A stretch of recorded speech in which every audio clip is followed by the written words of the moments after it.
እኮ ኢየሱስ ለእስራኤል እንጂ ለዓለም አልተላከም ብለን ከማቴዎስ ወንጌል ጥቅስ እኮ የምናመጣው ለእስራኤል መላኩንም አምነን ስለሆነ ነው እንጂ ከናካቴው መልእክተኛ አይደለም እሱ ሐሰተኛ ነውማ ብንል ኖሮ ለእስራኤል ተላከ ለዓለም ተላከ ምንድነው ፋይዳው?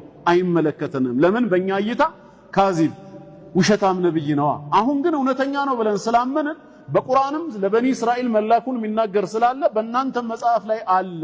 ስለዚህ ለእስራኤል ነው ብለን ጥቅስ ስናወጣ አምነንበት ነው። እናንተ እነዚህን ሁለት የቁርአን አያቶች ጠቅሳችሁ ለመካና በዙሪያው ላሉት ብቻ ነው ስትሉ እሺ ለዛ መሆኑን ታምናላችሁ?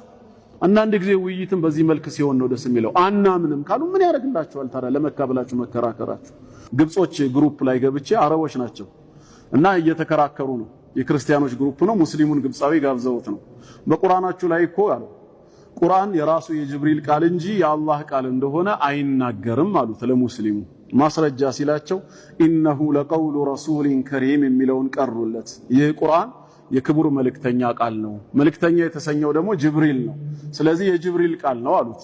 ማይክ ተራ ሲደርሰው እሱ ማይክ ላይ ወጣና እኔ ቁርአን የጅብሪል ቃል አይደለም የአላህ ነው ብዬ አልከራከራችሁም ማለት። ለምን?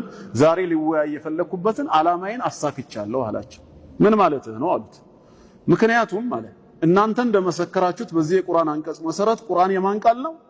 የጅብሪል አለይሂ ሰላም ቃል ነው። ጅብሪል ደግሞ ከመላእክት ወገን ነው።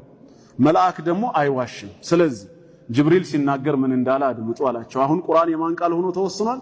የጅብሪል አይዋሽምና እናንተም በመላእኩ ታምናላችሁ።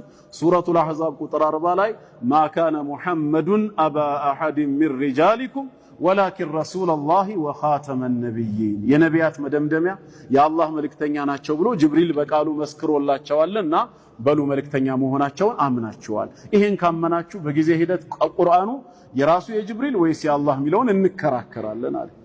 በጣም ተናደዱና መልስ ሲያጡ ከግሩፑ አባረሩት። እነሱ በቃ የፈለጉት ምንድነው? አይደለም የአላህ ቃል ነው ብሎ እየተከራከረ ጊዜውን በዛ መፍጀት ሹብሃት የሚፈጠርበት ካለ እንዲፈጠር